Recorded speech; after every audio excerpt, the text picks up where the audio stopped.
Brad Raffensperger, for those of you who are outside of Georgia, he's the Georgia Secretary of State. He's been under withering attack now by the president, by Senator Loeffler and Senator Perdue, both of whom have called for him to resign over his handling of the election. The president really believes that he won Georgia, and he genuinely believes, as do many of you, that it was stolen from him.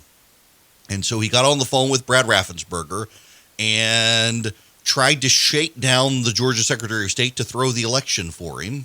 I just want to find 11,780 votes, which is one more than we have, because we won the state. So tell me, Brad, what are we going to do?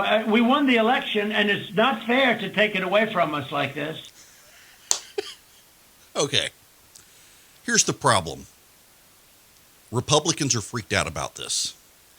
They're not freaked out about the call per se. Here's what you need to know. The runoff is tomorrow, and North Georgia Republicans are running behind the rest of the state. So Republicans are behind Democrats in the early vote, which everyone expected, but the margin is a little worse than it was in the general, which is not good, although they started to surge towards the end. If there's a huge election day turnout, by the numbers, Republicans should win Georgia. If you add up all of the statewide races, statewide legislative races in the general election, the Republicans got 51% of the congressional vote, 53% of the state House vote, 54% of the state Senate vote. They got 53%. The right of center candidates combined got 53% of the Loeffler-Warnock race. Loeffler and Collins alone got 49%. David Perdue got 49.8%. The Libertarian got 2.3%.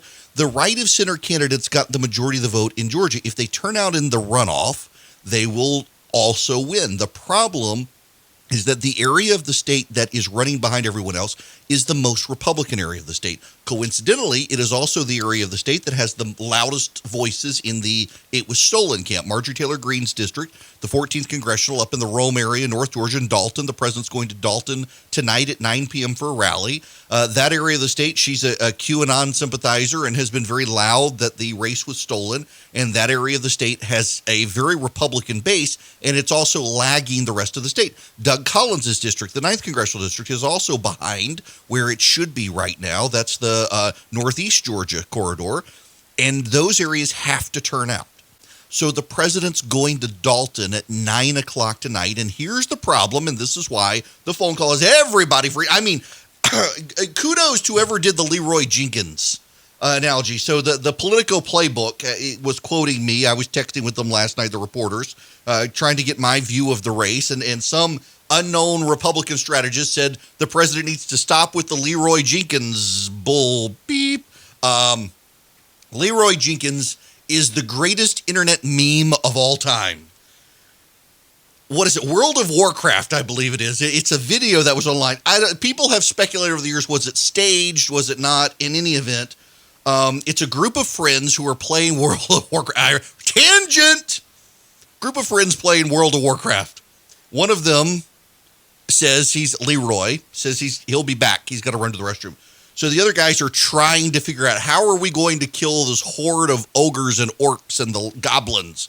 They're like, all right, here's what we're going to do, guys. We've tried it all these other ways. Here's what we're going to do. Two of you, you're going to go around the back through the back side of the cave, and you're going to cause a commotion. You're going to distract them, and you're going to go in.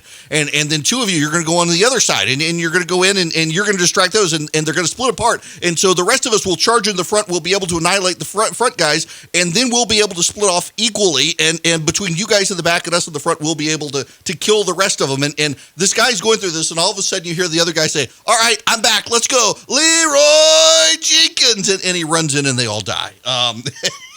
It has become the internet meme for when you, without a plan, without participating with those who have a plan, you just rush in guns blazing. That's what the president is doing. He's rushing in guns blazing without a plan. The Republicans have this elaborate plan to win Georgia and hold the Senate, and here comes the president, guns blazing. Brad Raffensperger, give me those 11,780 votes. Now, the actual hilarious punchline in all this is the reason the president is convinced that he won Georgia is because he had larger crowds in his events than Joe Biden did. The Democrats actively dissuaded people from showing up because of the virus, but the president apparently is unaware of that fact.